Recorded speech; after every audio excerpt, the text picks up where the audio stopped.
হোজাইৰ ভালুকমাৰীত পুনৰ নিৰুদ্দেশৰ ঘটনা। বিদ্যালয়লৈ যাওঁ বুলি ঘৰলৈ উভতি নাহিল 16 বছৰীয়া ছাত্ৰ চন্দন দাস। ছাত্ৰজনৰ ঘৰ ভালুকমাৰীৰ ৰাণীপুখুৰীত।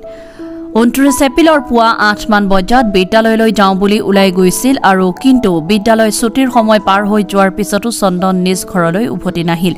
চন্দনৰ পলম হোৱাৰ খবৰ ল'বলৈ তেওঁ অধ্যয়নৰত বিদ্যালয়খনত খবৰ কৰে। কোনো সন্ধান নোপোৱাৰ ওচৰৰ পাজৰৰ আত্মীয় বৰ্গৰ লগত যোগাযোগো কৰে। অৱশেষত লংকা আৰক্ষীৰ কাষ চাপে চন্দনৰ অভিভাৱকসকল। ইতিমধ্যে লংকা আৰক্ষী নিৰুদ্দিষ্ট ছাত্ৰ চন্দন দাসৰ সন্ধান উলিয়াবলৈ তদন্ত চলাই গৈছে। অভিভাৱকগৰাকীয়ে অনুৰোধ জনায় যে যদি কোনো সদাশয় ব্যক্তিয়ে চন্দনক প্ৰত্যক্ষ কৰে তেন্তে স্ক্ৰীণত দিয়া নম্বৰত যোগাযোগ কৰি সহায় আগবঢ়ায় যেন আৰু যাৰ বাবে চিৰকৃতজ্ঞ হৈ থাকিব নিৰুদ্দিষ্ট চন্দনৰ পৰিয়ালবৰ্গই। যোগাযোগৰ নম্বৰ হৈছে 9191425927। লংকাৰ পৰা Pradip Sahu report, Assam north east news live. আমার ছেলে সোমবারে সকালে স্কুলে গেছিল 9টা বাজে, 8টা, 8:30, 9টার ভিতরে। স্কুলে যাওয়ার পরে আমরা তো জানি সবাই স্কুলে গেছে। স্কুল থেকে যখন 3টা বাজে খবর লইতে আসে, তখন খবর লইতে পরে পাই কি স্কুলও গেছে না। তখন আত্মীয় স্বজন যত বাড়িয়েছে সবগুলা খোঁজাইছি, সব জায়গা খোঁজাইছি, খোঁজাই পাই না হেরে, এখন পর্যন্ত পাই না। আজকে বুধবার।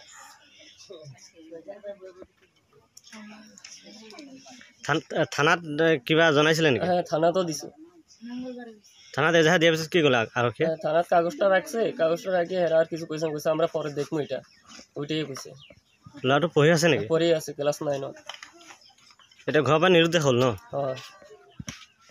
এতিয়া আপুনি কি ক'ব ল'ৰাটোৰ বিষয়ে?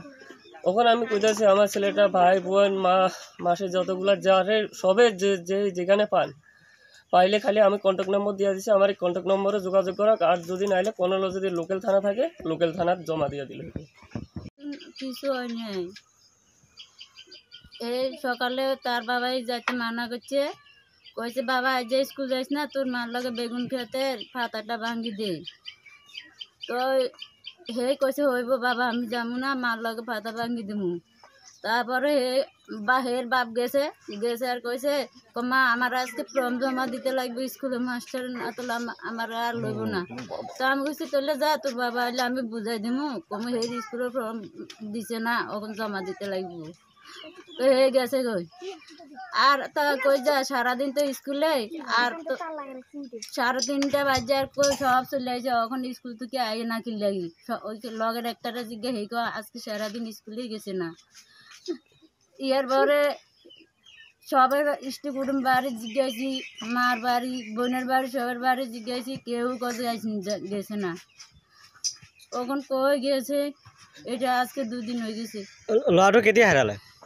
কাল সকালে গেছিল যে স্কুলে গেছিল, স্কুল টাইমে। ল'ৰাটোৰ নাম কি আছে? চন্দন দাস। এতিয়া আপুনি কি ক'ব যেহেতু আপোনাৰ ল'ৰাটো হেৰাইছে? হেরাইছে মা বোন মাসিরা যে দেখো যেন আমার ছেলেরা আটকে রাখি, যে মা বোন মাসিরা যে ফান দাদারা যারাই ফান অতলে থানার সমঝাবেন আমার ছেলে, আর নতলা আমার কাছে যোগাযোগ করিয়েন, এটাই আপনার কাছে অনুরোধ। ল'ৰাটোৰ বয়স কিমান হ'ল? 16 বছৰ। কিহত পঢ়ি আছে?